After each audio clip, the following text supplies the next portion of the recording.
Apakah kalian tahu bagaimana bahasa Indonesia berdampak pada ranah hukum? Ingin tahu lebih lanjut? Yuk simak selengkapnya bersama saya, Bernardo Steven. Saya adalah pemenang 3 Duta Bahasa Provinsi Papua tahun 2019. Tahukah kamu, bahasa Indonesia adalah bahasa persatuan negara kita loh. Selama bertahun-tahun, bahasa Indonesia telah menjadi sumber identitas bagi masyarakat Indonesia, mengukuhkan dan menyatukan para penduduk dalam satu bahasa yang disebut bahasa persatuan. Bahasa Indonesia telah digunakan dalam dunia hukum untuk menjadi pertanda persatuan hukum yang berlaku di Indonesia. Dengan tingginya penggunaan bahasa Indonesia di kalangan profesional hukum, perusahaan, dan organisasi internasional telah menciptakan berbagai keuntungan yang tidak dapat dipungkiri. Ini termasuk penguatan rasa kebangsaan, perbaikan peraturan hukum, dan peningkatan standar penyediaan layanan hukum. Hal-hal menyangkut keberadaan bahasa Indonesia di mata hukum minim diketahui oleh masyarakat Indonesia, sehingga perlu dilakukan upaya peningkatan wawasan kepada masyarakat mengenai pentingnya bahasa Indonesia sebagai identitas suatu bangsa. Oleh karena itu, Balai Bahasa Provinsi Papua bekerja sama dengan Ikatan Duta Bahasa Provinsi Papua berkolaborasi untuk membuat bentuk kampanye kepada masyarakat luas, terkhusus generasi muda Provinsi Papua, agar mengetahui dan memahami keberadaan bahasa Indonesia yang berdampak hukum melalui pendekatan milenial, yakni sosial media dalam bentuk konten kreator. Bahasa Indonesia mempunyai 2 kedudukan yang sangat penting, yaitu sebagai bahasa nasional dan bahasa negara. Sebagai bahasa nasional, bahasa Indonesia berfungsi mempererat hubungan antar suku di Indonesia. Tahukah kamu, bahasa Indonesia sebagai bahasa resmi Negara Kesatuan Republik Indonesia telah diatur dalam pasal 36 Undang-Undang Dasar tahun 1945 dan juga dikukuhkan dan diperjelas dalam Undang-Undang Republik Indonesia Nomor 24 Tahun 2009 tentang bendera, bahasa, dan lambang negara, serta lagu kebangsaan. Dengan adanya undang-undang tersebut, kedudukan dan fungsi bahasa Indonesia sudah sepantasnya diposisikan sebagai bahasa yang dijunjung tinggi oleh masyarakat Indonesia. Sebenarnya ada banyak peraturan perundang-undangan yang menempatkan bahasa Indonesia dalam kedudukan tinggi loh. Salah satu contohnya adalah tepat 15 Januari 2016, genap sudah 2 tahun usia Undang-Undang Nomor 2 Tahun 2014 tentang perubahan atas Undang-Undang Nomor 30 Tahun 2004 tentang Jabatan Notaris atau UUJN. Undang-Undang Jabatan Notaris ini termasuk salah satu peraturan perundang-undangan yang menyinggung bahasa Indonesia dalam ranah hukum. Pasal 43 ayat 1 WET itu menegaskan, akta wajib dibuat dalam bahasa Indonesia. Jika orang yang menghadap notaris itu tak paham bahasa Indonesia, notaris wajib menerjemahkan atau menjelaskan isi akta dalam bahasa yang dimengerti penghadap.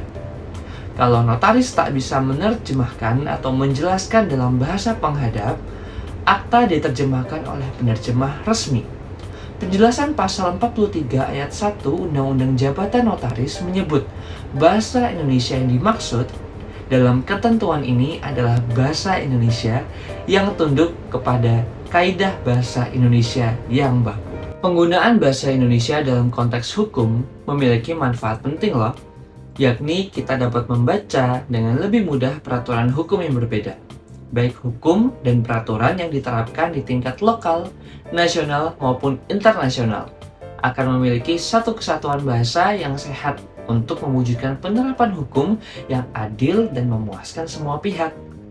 Oleh karena itu, dengan mengetahui peran bahasa Indonesia di mata hukum, sudah jelas bahwa kita dapat memaknai bersama terdapat bahasa yang digunakan di ranah hukum sebagai bahasa yang memiliki aturan-aturan yang bertujuan untuk mewujudkan ketertiban dan keadilan, untuk mempertahankan kepentingan umum dan kepentingan pribadi masyarakat, yaitu menggunakan bahasa Indonesia. Berikut adalah contoh penggunaan bahasa Indonesia yang baik dan benar dalam peraturan daerah. tercantum pada Peraturan Daerah Kota Jayapura Nomor 45 Tahun 2023 tentang pengendalian penggunaan plastik sekali pakai. Pasal 1 ayat yang pertama, penggunaan plastik sekali pakai dilarang di semua pusat perbelanjaan, pasar tradisional, warung makan, dan tempat usaha lainnya di wilayah Kota Jayapura. Ayat kedua, plastik sekali pakai yang dilarang mencakup kantong belanja, sedotan, wadah makanan, dan peralatan plastik lainnya yang hanya digunakan sekali.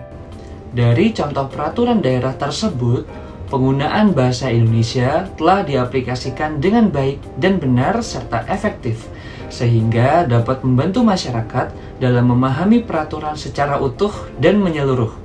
Hal ini akan meminimalkan kesalahpahaman, meningkatkan kepatuhan, dan memungkinkan masyarakat mengetahui konsekuensi hukum yang mungkin mereka hadapi. Nah, teman-teman semua, bahasa Indonesia adalah bahasa resmi dan merupakan landasan bagi kerangka hukum yang diterapkan pada hukum nasional. Oleh karena itu, sangat penting untuk memahami betul bahwa penggunaan bahasa Indonesia akan secara langsung mempengaruhi konsekuensi hukum yang akan dihadapi oleh masyarakat Indonesia. Semakin sedikit penggunaan bahasa Indonesia, semakin sedikit kesempatan untuk menggunakannya secara efektif. Ini dapat membuatnya lebih sulit untuk membaca dan memahami hukum yang berlaku di Indonesia.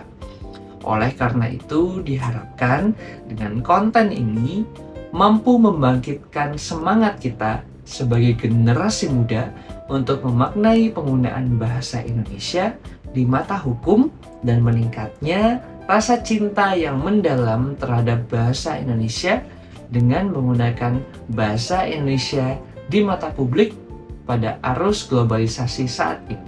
Oke teman-teman, sudahkah kalian menggunakan bahasa Indonesia sebagai bahasa utama kita sebagai masyarakat Indonesia? Silahkan berikan komentar di bawah ya. Sekian konten kali ini, sampai jumpa di konten selanjutnya. Terima kasih.